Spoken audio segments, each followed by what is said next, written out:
साथ संगत जी, प्यार से कहना धन निरंकार जी। फिर ये सत्संग की लड़ियाँ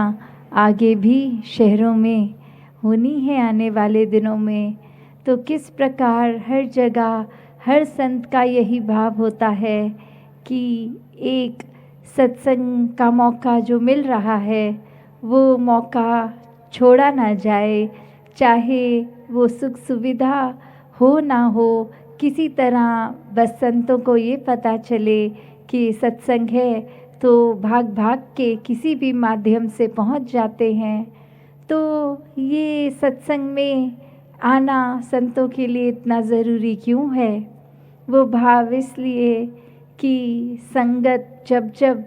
एक संतों का संग जो सत्संग है होता है तो वहाँ ब्रह्म ज्ञानी महात्माओं के विचार सुनने को, भाव सुनने को एक मिलते हैं। एक दूसरे के जो ये विचार मन में सुनकर मनों में डाल के अपने जीवन में उनको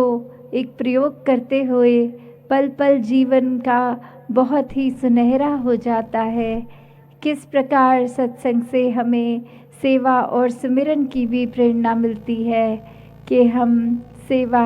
हर पल कर सकें, मन को इस परमात्मा के साथ जोड़ के ये सुमिरन हो, ना सिर्फ वो शब्द की तरह कुछ दोहराना, पर मन से सिमरन होना, मन से पूरे संसार की भलाई की कामना करना और मन से अपनी गलतियों को एक बख्शवाना।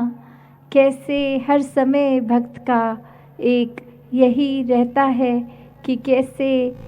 एक अपने जीवन को सुधार की ओर ही लेके जाएं। जो गलतियों की अपनी पहचान है उनको ना दोहराया जाए। किस प्रकार एक अपने जीवन में सिर्फ मानवीय गुण को डाला जाए। ये इंसान हम हैं तो इंसानियत हम में झलके अपने जीवन को जहाँ एक परोपकारी जीवन बनाएं। सिर्फ अपने बारे में सेल्फिश हो के सिर्फ अपने ऊपर केंद्रित कि जो कुछ अच्छा हो हमारे साथ हो, एक दूसरे से कुछ छल कपट करके नहीं, एक दूसरे के लिए अपने आप को समर्पित करके सेवा भाव मन में रख के दूसरों के लिए किस तरह एक अपने जीवन में जहाँ हम एक संसार के लिए अपना जीवन को प्रयोग में लाएं कि सिर्फ एक जीवन इसलिए नहीं मिला कि एक जगह जन्म लिया और फिर इस जीवन में हम अपने कार्य चाहे छोटी आयु में एक पढ़ाई लिखाई की उम्र और फिर कामकाज की उम्र, फिर गृहस्थ के अंदर अपने एक कार्य एक जिम्मेवारियाँ और फिर वृद्धावस्था। तो ये एक जो सीरीज़ है, एक ये कुदरत का नियम जो उम्र के पड़ाव से एक एक रिस्पॉन्सिबिलिटी को इंसान अपनाता है। तो क्या सोचने की बात है, क्या मनुष्य जीवन सिर्फ इसीलिए मिला है कि हम आएँ और ये सब करें और एक दिन हमारे श्वास ख़त्म हो जाएं और इस संसार से रुखसत हो जाएं? नहीं, ये इंसान को इंसान का शरीर सिर्फ एक घर बसाने, एक घर संभालने के लिए नहीं मिला। एक अपनी आध्यात्मिक यात्रा हर एक की इसको जीवन में आने का ही मनुष्य का उद्देश्य कि एक शरीर में जो आत्मा है वो सदैव के लिए है और इसका जब असली घर एक परमात्मा की पहचान आत्मा कर लेती है तो ये जीवन सफल होता है। क्योंकि ये आत्मा कहाँ से आई है, कहाँ इसने शरीर ख़त्म होने के बाद जाना है और जीते जी शरीर के अंदर इस आत्मा जब निवास कर रही है तो वो शारीरिक यात्रा किस तरह की होनी है, वो एक पहचान ब्रह्म ज्ञान के द्वारा हो जाने से हर किसी को जहाँ हर पल अपने जीवन में एक सुख चैन अमन सुकून एक परोपकारी हृदय, एक संतमति वाला जीवन जीकर एक एक पल में अपनी भक्ति को दृढ़ करते हुए मन में परमात्मा का एक विश्वास धारण करके कि ये परमात्मा एक असल में हमारे जीवन में चाहे कोई भी हमें दृश्य दिखाए, कोई भी स्थिति दिखाए, तो हमने उस स्थिति में कैसे खुद को मोड़ना है। एक बात सिर्फ वो नहीं कि परमात्मा एक हमारे अनुसार ही हमारे जीवन को चलाता जाए, नहीं, ये परमात्मा ने जो हमारे जीवन में घटना है उसको हम इस परमात्मा की स्थिति अनुसार अपने मन को मोड़ें कि चाहे वो स्थिति हमारे मुताबिक अच्छी नहीं है तो भी हम कैसे अपने आप को उसमें एक कुछ अच्छा ढूंढते हुए कि ये दातार को, इस परमात्मा को बेहतर पता है कि हमारे लिए इसमें क्या अच्छा है, तो वहीं वो बात आ जाती है कि जीवन इस परमात्मा ने जो दिया है तो उसमें अब हमारी रिस्पॉन्सिबिलिटी, हमारा कर्तव्य क्या बनता है, क्या जीवन हमें किस प्रकार जीना है। एक मनुष्य शरीर ही है जो एक फरिश्ते की तरह भी एक ज़िंदगी को जिया जा सकता है, और वहीं इंसान को जहाँ फरिश्ता भी कहा जाता है, वहीं एक ऐसी सोच वाले भी होते हैं इंसान कि शरीर उनका भी इंसान का है, पर उनको कहा जाता है ये इंसान तो हैवान से भी बदतर है। तो एक इंसान के शरीर के साथ हमने करना क्या है, वो दो रास्ते हमारे पास स्पष्ट हैं कि क्या हमने इस मनुष्य को इंसान बन के जीना है या हैवान बन के जीना है। क्या हमने सिर्फ एक अच्छाइयों को पकड़ के जीना है या फिर एक अपने आप को केंद्रित ना करते हुए अच्छाइयों की ओर, पर एक जीवन में किसी तरह किसी की भी बारे में कुछ गलत पता है तो उनकी बुराई को उछाल देना, उनकी पीठ पीछे उनकी बुराई करना, या एक फिज़िकली किसी को नुकसान पहुंचाना, एक किसी के तन को चोट देना, किसी के मन को एक अपनी बुरी भाषा, एक कठोर वचन से मन को एक दर्द पहुंचाना, तो ऐसे काम तो संतों के ये नहीं होते। भक्तों वाली चाल, एक दिशा जिस ओर भक्त चलते हैं वो सच्चाई का मार्ग होता है, वो परोपकार का मार्ग होता है, वो मन प्रेम से युक्त होते हैं, वो मन प्रेमा भक्ति करते हैं कि जीवन में हर एक ने अपने तरीके जो बना रखे हैं भक्ति करने के लिए। तो बात ये कि अपनी पहचान जो आत्मा की इस परमात्मा से ब्रह्म ज्ञान द्वारा करके, और ये कोई सिर्फ आज की बात नहीं, ये प्रेमा भक्ति तो युगों युगों से ही ब्रह्मज्ञानियों ने, महापुरुषों ने, संतों ने की है। और उसी प्रेम में फिर ये भक्ति में चाहे मीराबाई जी गाकर नाचकर, या कबीरदास जी अपने दोहों द्वारा समझाकर, या अन्य और रूप में किसी भी संत ने हमेशा से ही ये बात सिखाई है कि इंसान अपने मन को इस परमात्मा पे टिका लो ताकि जीवन जहाँ एक रूहानियत भरा बन जाए, वहीं एक मानवीय गुण अपने आप, एक इंसानिय एक जो गुण होते हैं वो जीवन में ढलते चले जाते हैं। और फिर एक जो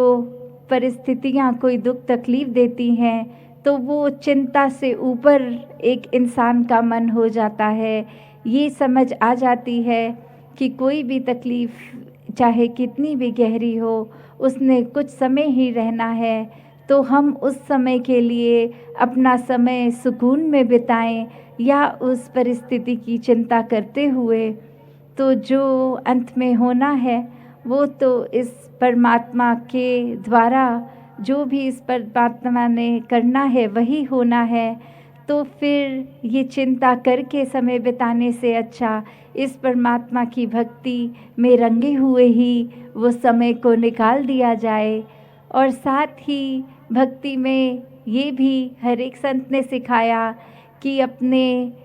कर्म जो हैं, जो संसार में जिस तरह की भी जिम्मेवारी है वो भी निभानी है, क्योंकि भक्ति करने के लिए कोई अलग से समय निर्धारित नहीं करना होता। हर पल अगर इस मन में भगवान बसे हैं, ये निराकार है, तो फिर हर समय ही एक भक्त का जीवन भक्ति वाला जीवन है। फिर चाहे हम कुछ खा रहे हों तो भी मन इस दातार से जुड़ा है, कुछ कार्य कर रहे हैं किसी भी तरह का तो भी एहसास इसी परमात्मा का मन में चल रहा है। तो कैसे भक्तों ने तो हर समय यही सिखाया है कि अपनी भक्ति को एक मजबूत किया जाए, वरना एक मन में जब परमात्मा को सिर्फ किसी इच्छा के अनुसार ही हम याद करेंगे तो वो भक्ति किस काम की भक्ति, वो तो सौदेबाजी है। कि कैसे अगर परमात्मा हमारे जीवन में ये एक दान दे दो और किस तरह फिर अगर ये कुछ सामान चाहिए और वो मिल जाए, फिर तो हम बहुत अच्छी प्रशंसा करते हैं इस परमात्मा की कि बहुत दयालु है ये भगवान, ये निराकार ने सब कुछ दिया है। और कुछ ही समय बाद अगर वो चीज़ हमसे छिन जाती है तो उसी परमात्मा को फिर हम कोसते हैं या अपने भाग्य को कोसते हैं या कोई भी एक इस तरह की बात मन में ले आते हैं कि पता नहीं क्या कर्म हो गया जिससे ये हो गया। दरअसल बात ये तो है ही नहीं। परमात्मा ने जब सबसे पहले ब्रह्म ज्ञान लेने से पहले ही ये एक प्रण लेकर कि तन मन धन ये वस्तुएं जो भी हमारी हैं ये दरअसल हमारी नहीं, इस परमात्मा ने दी हैं और ये जब चाहे हमसे वो चीज़ें ले सकता है। तो फिर जब हमारा कुछ अपना रहा ही नहीं तो किस बात का हमें अभिमान या किस बात की कौन सी वस्तु को हम अपना माने, जब सब चीज़ें ही इसी की हैं, इसी को समर्पित। तो भक्ति तो सिर्फ तब ही प्रवान होती है जब बिना किसी स्वार्थ के की जाए, कि चाहे कोई वस्तु जीवन में है नहीं है, चाहे एक जो मन में हमारा एक सोच रखा है कि इस तरह घर में सामान हो, इस तरह एक सामाजिक उपाधि हो, तो अगर वो है तो भी मुबारक, नहीं है तो भी मुबारक। कैसे इस दातार ने हर समय हमको यही सिखाया है कि एक जीवन तो लगातार चलते जा रहा है, हर पल में हमें करना क्या है वो चुनाव हमारा है। हमने अगर हर पल को सिर्फ व्यर्थ ही गवाते जाना है या फिर एक दिखावे मात्र की भक्ति करनी है, किसी डर से करनी है, तो वो भक्ति असल में भक्ति नहीं है। जैसे हम सब ने ये 4 भक्ति के रूप भी अक्सर सुने हैं कि भक्त तो आर्थ भक्त भी होते हैं, अर्थार्थी भक्त भी होते हैं, जिज्ञासु भक्त भी होते हैं और ज्ञानी भक्त भी होते हैं।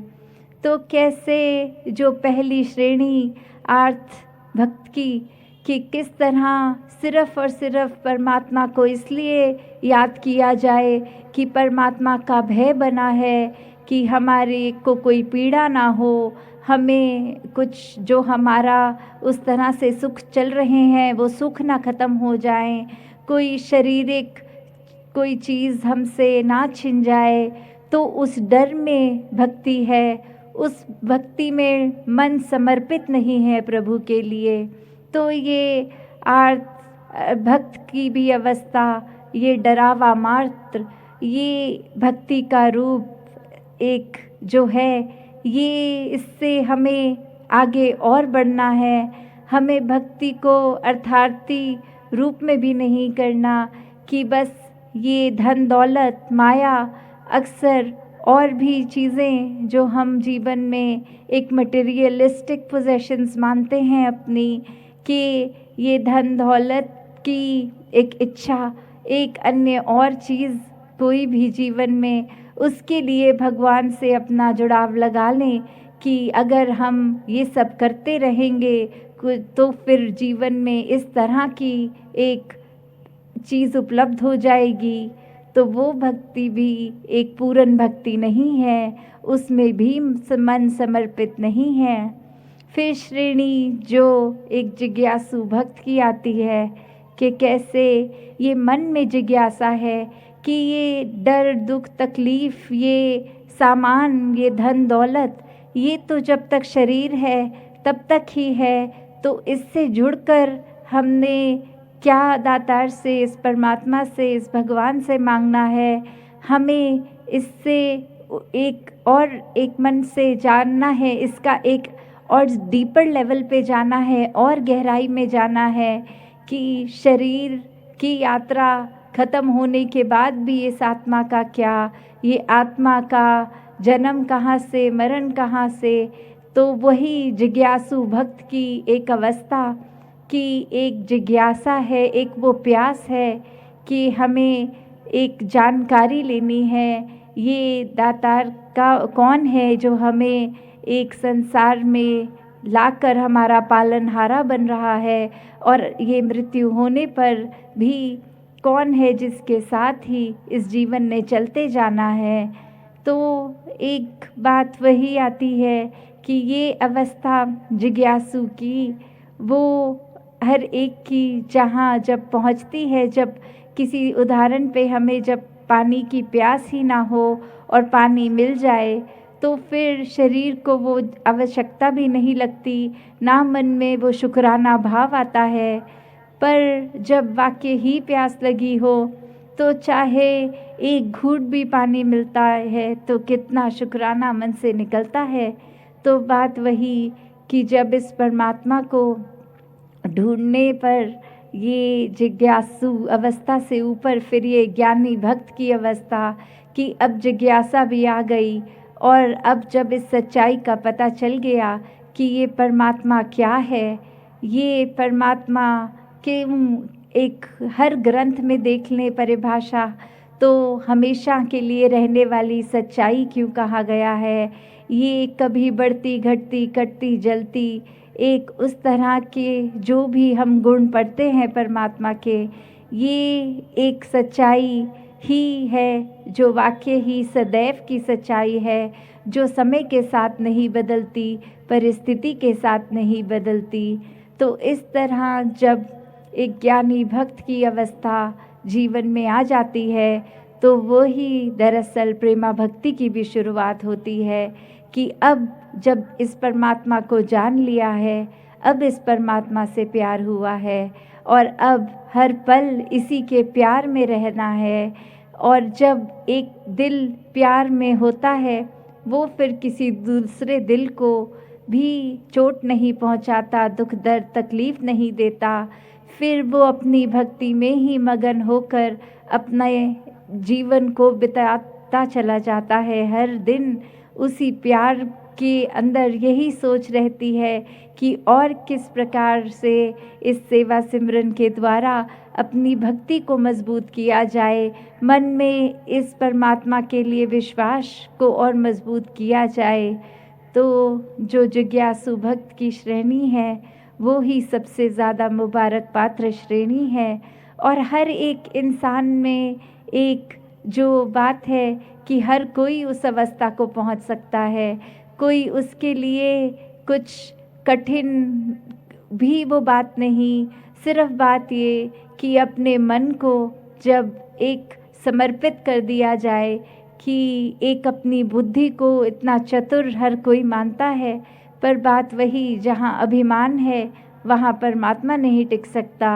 तो कैसे अपनी जब मन और बुद्धि को एक सरेंडर करते हुए, एक अर्पित करते हुए ये जिज्ञासा से कि इस परमात्मा की पहचान हो जाए, तो ये जब ब्रह्म ज्ञान द्वारा ये एक नॉलेज जो मिलती है उससे ये फिर आगे का जीवन बहुत ही सुखमय एक जिया जा सकता है, क्योंकि फिर भक्तों को परेशानी के समय भी परेशानी नहीं लगती। तो कैसे एक हर किसी के लिए सुखमय जीवन जीना पॉसिबल है। अपने जीवन में परमात्मा के प्रति प्यार को मजबूती देना एक संभव है। अपने जीवन के हर पल में सिर्फ और सिर्फ एक अच्छाइयों को ही प्राथमिकता देनी संभव है। तो ऐसा ही भक्तों वाला जीवन हर एक का बनता चला जाए। तो दासी और शब्दों का सहारा ना लेकर इन्हीं शब्दों से आपसे आज्ञा लेगी। साथ संगत जी, धन निरंकार जी।